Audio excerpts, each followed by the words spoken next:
Welcome, today in front of me TCL 30SE, and I'll show you how to log out from Gmail account on this device.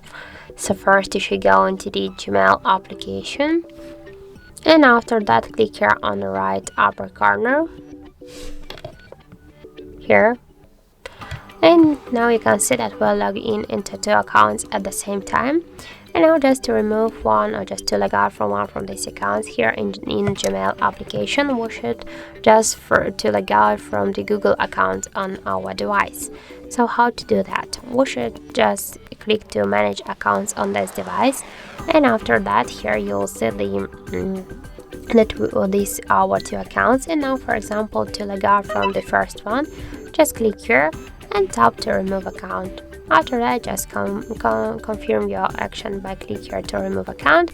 And now we can see here that in Google account settings we stay only with one Gmail account.